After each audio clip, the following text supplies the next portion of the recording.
Hello, friends, neighbors. John, your whiskey neighbor here. Welcome down the nook. I'm shooting this on the weekend, but I'm going to release it early in the week, I think, as we head right into St. Patrick's Day. Couple more Irish for you. These are, some unique finishing or casking from Jameson. Jameson, probably the best known Irish or even whiskey label in the world. This is Irish blended whiskey from Jameson, but it's their Caskmates series. So what I have here is a finishing in IPA, and then I'll give a few comparison thoughts to the finishing in Stout cask. So if you have any blended Irish or any Jameson or either of these two cask makes, why don't you pour a little bit? When you come back, I'll share some thoughts on Jameson Caskmates. This is the IPA edition. 3, 4.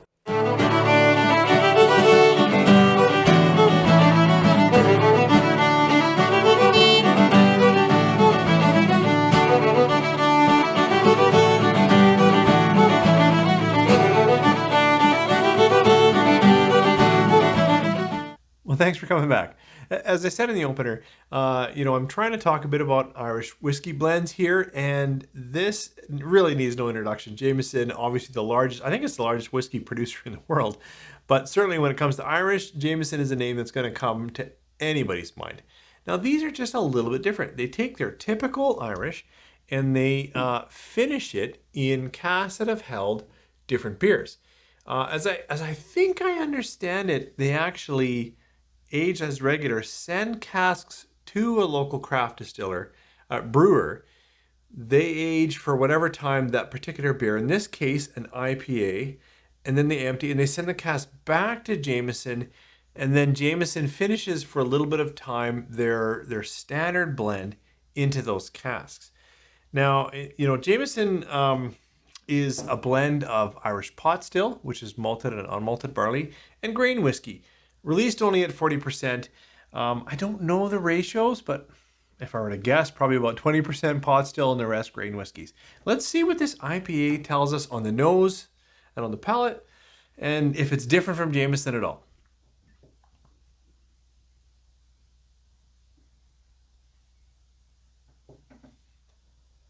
It is very different from Jameson. This IPA cask finish or cask mate is full of citrus and grapefruit and floral notes. Yeah, if that sounds interesting to you, then just the nose. It is so for me, grapefruit, floral, herbal on the nose. Let's try it on the palate. Sludge it.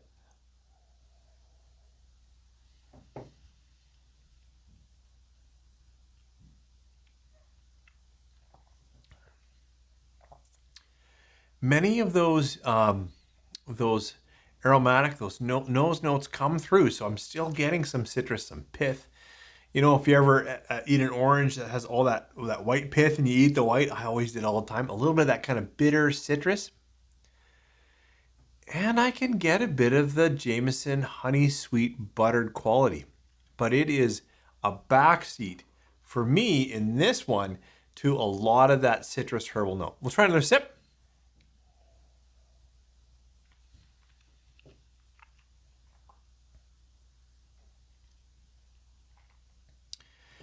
It's interesting that I'm not getting, a lot of oak balance on here, but definitely interplay between vanilla and butterscotch, and then that citrus herbal note for sure.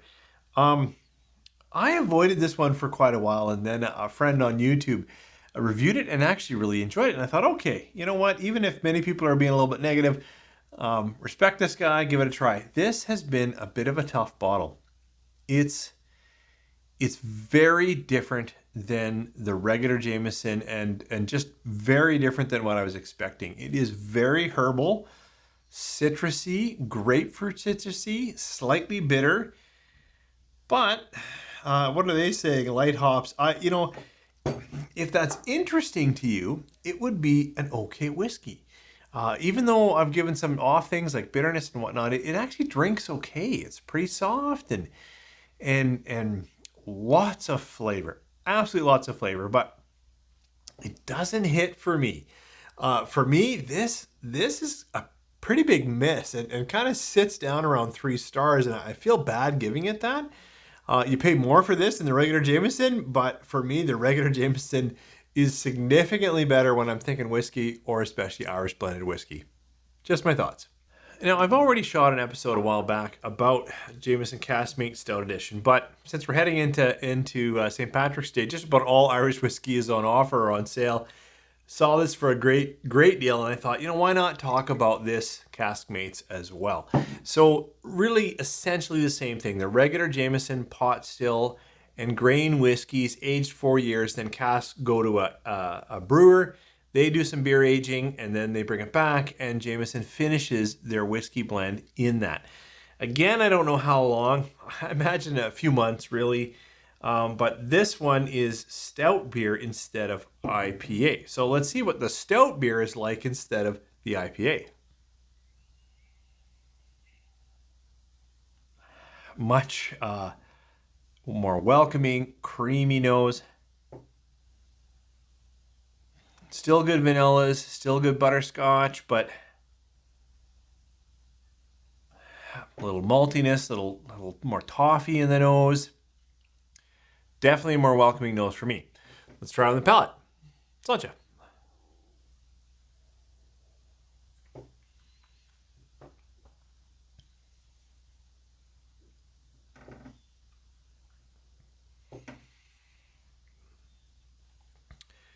This is an interesting cask treatment, and I may prefer it to the regular Jameson. It's still got, as I've said a few times today, that buttered honey, butterscotch, toffee note that I get in Jameson, but it adds a maltiness, a chocolateness, a little bit of chocolate, a little bit of graham cracker, not too much, just a bit. It is a little clean on the back end, and I will say the finish on both of these are a little bit disappointing. Pretty light, pretty tasted and gone, but certainly this stout is something that I kind of enjoy, and I could even move it to like a 3.5, whereas this is really sitting in almost my basement at 3 stars. Thanks for joining me here. I would say if you like Jameson, try the stout. I feel the flavors are far more complementary. If you really like citrus forward whiskey, or you're the kind of person that gets up in the morning and has a grapefruit every day, and you thought, man, I'd like that in my whiskey, then maybe you should try the IPA. It is certainly unique. And if I could get a little bottle, I would say recommend that. Give it a try because it's an interesting journey. Thanks for joining me here. I know we're hopefully just ahead of St. Patrick's Day, and I'm hoping I can record something to release on St. Patrick's Day with you guys, and I hope you have just a fantastic Irish whiskey month.